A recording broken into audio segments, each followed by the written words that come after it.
आपने बजट की कार्रवाई, बजट की प्रक्रिया को बहुत नज़दीकी से देखा है, आप अर्थशास्त्र के प्रोफेसर भी रहे हैं प्रभु। बजट तो डन एंड डस्टेड डील होती है कि भाई कॉरपोरेट वर्ल्ड तालियां बजाएगा, कहीं ना कहीं हम भी मीडिया वाले ये सस्ता ये महंगा आदि बात समझ में नहीं आती हैं, पर मतलब कि सीधे पढ़ने में वो लग जाना होता था। पर इस बार उल्टी गंगा बहती दिखी। भाई कितना आवंटन किसको किया गया, उसमें 12 बार या 16 बार बल्कि मैं कहूँ जिक्र कर दिया गया आंध्र का और बिहार का कि भाई वही बजट को वो देख रहे हैं। Long term capital gain indexation को लेकर सवाल हो गए और बेरोजगारी को मानती हुई सरकार दिखी। मतलब बजट स्क्रिप्ट के हिसाब से नहीं गया, ये अमूमन मैंने होता नहीं देखा है।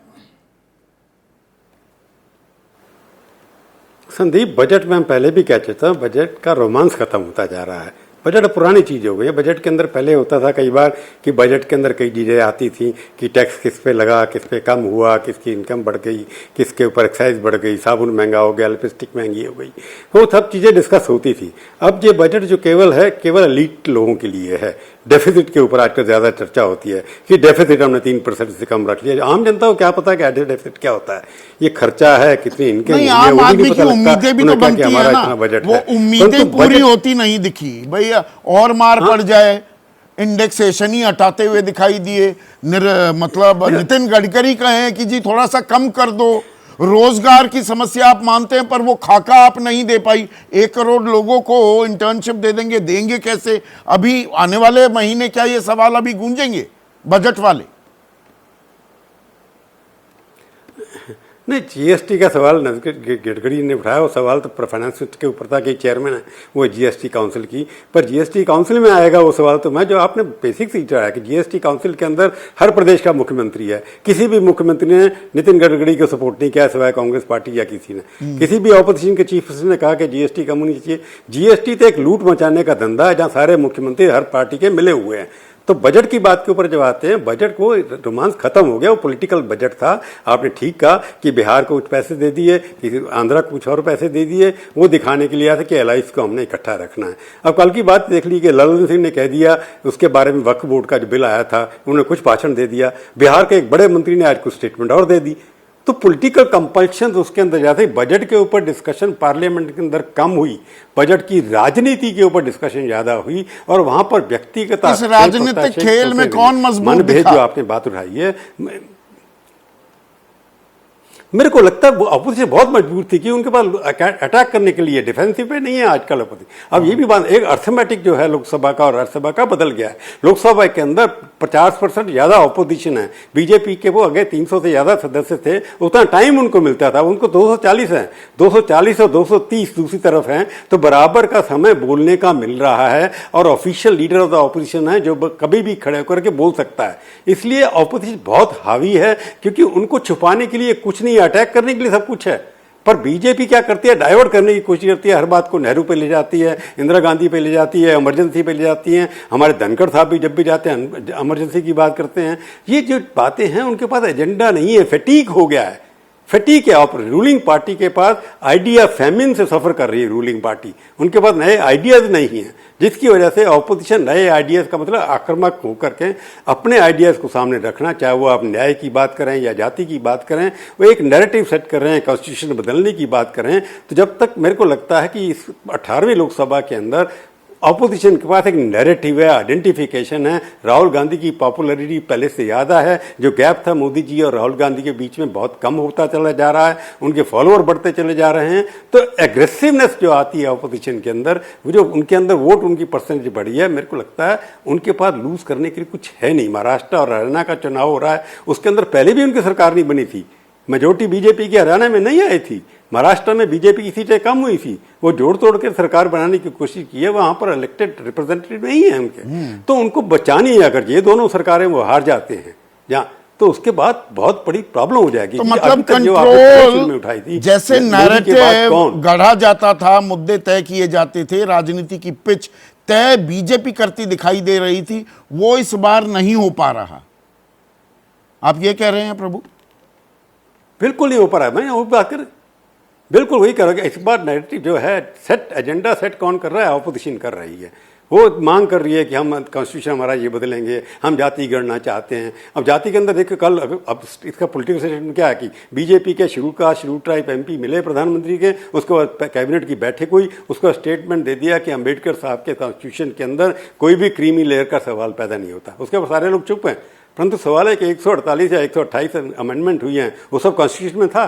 कॉन्स्टिट्यूशन में बदलाव समय के अनुसार होते रहते हैं। इसका क्या असर पड़ने वाला है? क्योंकि गरीब अगर opposition party schedule caste schedule tribe के अंदर भी निचले वर्ग के लोगों के जो पिछड़े हुए हैं, जो वंचित रह गए हैं, उनको अगर अपने साथ जोड़ने में शामिल हो गई तो बहुत बड़ी समस्या खड़ी हो जाती है। नहीं, ये राजनीतिक, पहली बार जैसे बिहार में हुआ था, राजनीतिक ब्रह्मास्त्र का इस्तेमाल कर दिया है क्या मल्लिकार्जुन खड़गे ने?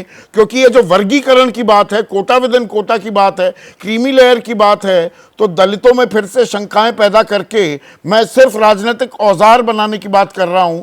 और जी रोहिणी आयोग जो है 13 रिकमेंडेशंस के बाद भी उनकी जो राय थी वो सार्वजनिक नहीं की जा रही है, उसमें भी कोटा विदन कोटा वाली बात है।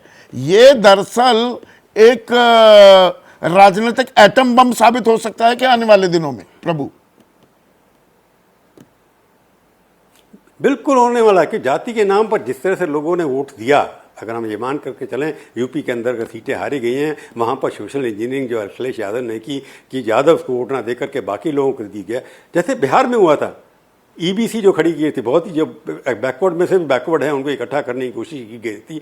बैकवर्ड कमीशन के अंदर भी क्रीमी लेयर हटा दी गई थी। मेरे को लगता है जातियों को बांट करके जो जिनको लाभ नहीं मिला है विकास का, अगर उनको आप एक शंका पैदा कर दे कि ये सरकार उसके खिलाफ है, कॉन्स्टिट्यूशन परिवर्तन करने वाली है, इस तरीके से ये एक टाइम बॉम्ब है। जातियों को जितना आप डांटने की कोशिश करेंगे, डिवाइड एंड रूल जबकि प्रैक्टिकल एस्पेक्ट देखें, जो एससी का कोटा पुष्ट दर पुष्ट जो लेते आ रहे हैं, जिसका फायदा उठाया, अब उनका फायदा बंद हो जाए तो इसमें गलत क्या है? पर राजनीति का जब पहिया घूमता है, इस तरह के लॉजिकल रीजनिंग वो कहीं और चले जाते हैं। गलत तो नहीं कह रहा हूं प्रभु?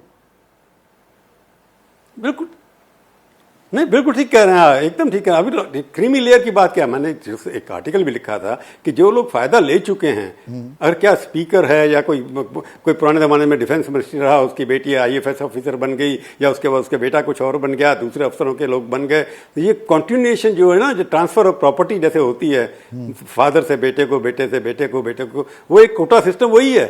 तो कोटा सिस्टम एक क्लब बन जाता है ना, क्लब में एंट्री कुछ लोगों को ही मिल रही है। पर मुझे एक चीज और बताइए, एलीट क्लब, हाँ एलीट क्लब है, पर इसमें चुनावों की बात तो अभी आगे मैं बाकी अपने खास मेहमानों से करने वाला हूं, महाराष्ट्र, हरियाणा और झारखंड की, यूपी की भी करेंगे। पर बीजेपी के राष्ट्रीय अध्यक्ष का भी चुनाव होना है, क्या वो भी राजनीति, आने वाली राजनीति, भाई सरसंघ चालक अहंकार की बात कर रहे हैं, वो सुपर ह्यूमन की, भगवान बनने की कोशिश का जिक्र कर रहे हैं, वो किस ओर इशारा है? कौन राष्ट्रीय अध्यक्ष बनता है, वो राजनीति किस तरफ जा रही है, उसके लिए एक अहम संकेत होने वाला है क्या? बिल्कुल, जो अध्यक्ष बनेगा, क्योंकि 2029 का चुनाव जब आना है, 4 साल के लिए चुनाव होता है, वो लगता है उसके अंदर, क्योंकि जिस तरह से पोस्टपोन किया, पहले भी अमित शाह 2 साल रहे थे और नड्डा साहब कार्यवाहक acting vice president, working president रहे थे। तो अध्यक्ष तो वही बनेगा जिसको आरएसएस चाहेगा। ये चलता आ रहा है पिछले कई सालों से। तो अध्यक्ष के चुनाव के ऊपर डिले हो रहा है, उसका कारण ये है कि वो किसी के ऊपर सहमति नहीं पा रहे कि मोदी जी की अभी भी वीटो पावर है, परंतु संघ के पास भी वीटो पावर है, दोनों के पास वीटो पावर है। इसलिए जब तक तो कौन किस पर भारी पड़ेगा, ये सिर्फ सत्ता पक्ष विपक्ष की बात नहीं है, ये बात तो समय बताएगा। हाँ, ये तो बीजेपी और आरएसएस की भी बात है। पर हाँ, जैसे ही घड़ी का काटा दोपहर 2:30 पे आए, बबीता जी का दिल सास बहू साजिश के लिए मचल जाए। और ये है इनकी बहू, पूरे दिन ऑफिस की टेंशन हो जाए गॉन जब ये करें अपना फेवरेट शो फ्री टाइम पे ऑन। इनकी तरह आप भी देखिए अपना फेवरेट शो अपने टाइम पर और डाउनलोड कीजिए एबीपी लाइव ऐप अपने स्मार्ट टीवी पर।